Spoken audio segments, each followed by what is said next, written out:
भगवान शिव की प्रिय भूमि हिमालय है। इसी हिमालय की गोद में बसा उत्तराखंड प्राचीन काल से ही देव रहस्यों, चमत्कारों और विभिन्न देव स्वरूपों की मान्यताओं का केंद्र बिंदु रहा है। शिव ही सत्य है, सत्य ही ईश्वर है। हिमालय का हर भाग कहीं न कहीं किसी न किसी रूप में शिव से जुड़ा हुआ है और शिव से जुड़ी है प्रकृति। प्रकृति जिसे शक्ति कहा गया, जिसे नंदा कहा गया, जिसे दुर्गा कहा गया।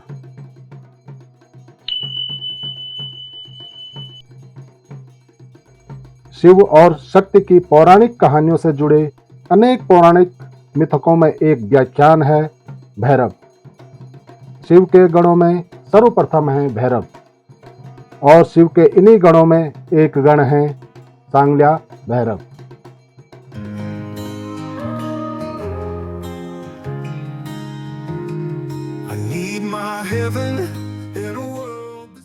नमस्कार दोस्तों, आज की इस वीडियो में बात करेंगे उत्तराखंड के ग्रामीणों के एक लोक देवता के बारे में।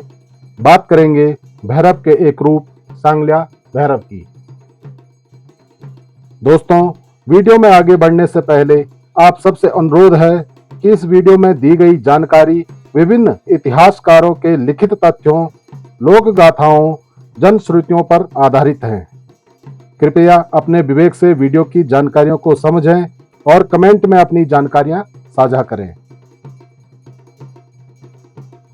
दोस्तों, पौराणिक तथ्य है कि राजा दक्ष के कनखल यज्ञ में अपने पति शिव के अपमान से क्षुब्ध होकर सती माता ने आत्मदाह कर लिया था। क्रोध में महादेव द्वारा अपनी जटाओं से भैरव प्रकट किए गए थे, जिन्होंने राजा के यज्ञ को तहस नहस कर भीषण उपद्रव मचाया था।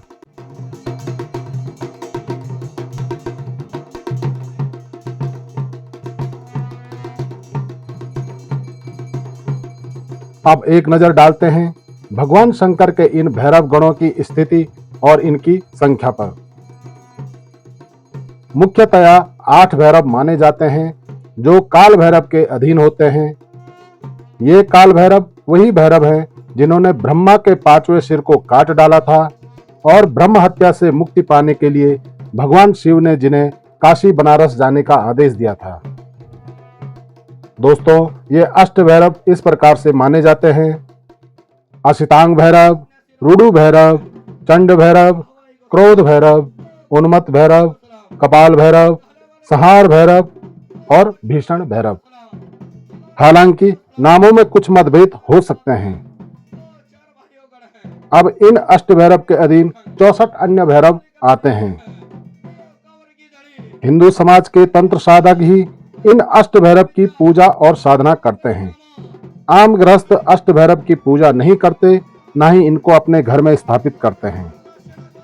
गृहस्थ भैरवनाथ जी के रूपों में बटुक भैरव और बाल भैरव की ही पूजा करते हैं, जो कि इनका शैशव रूप माना जाता है, जिनकी उम्र 10 से 20 साल के अंदर होती है। तो दोस्तों, इन्हीं 64 भैरव में एक भैरव है सांगल्या भैरव। सांगल्या जैसे नाम से ही स्पष्ट हो जाता है, जंजीरों वाला भैरव या जंजीरों में बंधा भैरव। अब भैरव का ये अनोखा जंजीरों वाला रूप आया कहां से? इस सांगल्या भैरव की क्या कहानी है और उत्तराखंड के पहाड़ी क्षेत्र में इनकी पूजा की अवधारणा क्या है? आइए इस पर बात करते हैं। दोस्तों, जागरों में या लोक कथाओं में सांगल्या भैरव का विवरण मिलता है। हालांकि इसमें कितनी सच्चाई है, इसका मैं दावा नहीं कर सकता। वीडियो में आगे बढ़ने से पहले स्पष्ट कर दूं कि भैरव हों या नारसिंह, इनके देवीय या मानवीय लोक देवता के विषय में मतांतर हैं।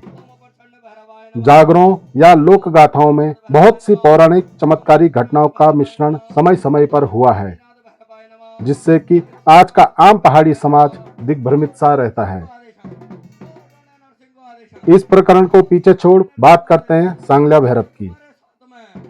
दोस्तों, माना जाता है अन्य भैरवों की तरह यह भैरव भी महादेव का एक गण था। जो महादेव की सेवा में लगा रहता था। यह भैरव महादेव के लिए भांग घोटता था और ऊंचे कैलाश में रहता था। भांग घोटते घोटते इसके हाथों में छाले लगे होते, जिसे देखकर यह दुखी हो जाता। कैलाश या उत्तराखंड का शिवधाम साल के 12 महीने ठंडा रहता, जहां निर्जन भीषण दुर्गम क्षेत्र थे। ऐसे में यह भैरव ऐसी जगहों से उकता गया। उसका मन निचली घाटियों में जाने को करता, जहां बसंत ऋतु में फ्योली खिलती, बुरास के झुरमुट खिलते, मोनाल उड़ान भरते। एक बार यह भैरव बिना किसी को बताए कैलाश छोड़ निचली घाटियों में आ गया। अब महादेव को खबर लगी, तब महादेव ने इस भैरव को पकड़ लिया और इनको जंजीरों में बांध लिया। तब से इनको पहाड़ी समाज में सांगल्या भैरव यानी जंजीरों वाला भैरव या जंजीरों से बंधा भैरव माना जाता है। दोस्तों, अब बात करेंगे सांगल्या भैरव के पूजा विधान की। सांगल्या भैरव को उत्तराखंड के पहाड़ी समाज के मूल निवासियों ने अपने रक्षक देवता के रूप में माना और उनकी पूजा शुरू की। यह मूल निवासी बाद में आए लोगों के अत्याचारों को सहते हुए भी अपनी संस्कृति में सांगल्या भैरव को स्थान दिए रहे।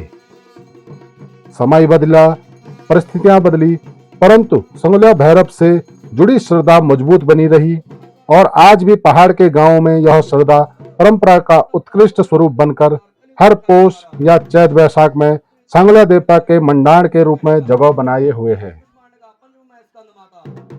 जागरी के बोल, हुड़का थाली की तीव्र आवाज, ढोल दमाओं के विशिष्ट वादन और ऐसे रोमांचक माहौल में लाल वस्त्रधारी, जंजीरों से लिपटा, लाल तिलक वाला, हाथ में चिमटा और बगल में झोली लटकाए जटाधारी पशुआ का यह रूप आज भी रोमांच और भय को एक दिव्य और रहस्यात्मक माहौल में पुनर्जीवित करता है, जिसकी पृष्ठभूमि में हाथ जोड़े ग्रामीणों की इस सांगल्या भैरव के प्रति असीम श्रद्धा झलकती रहती है।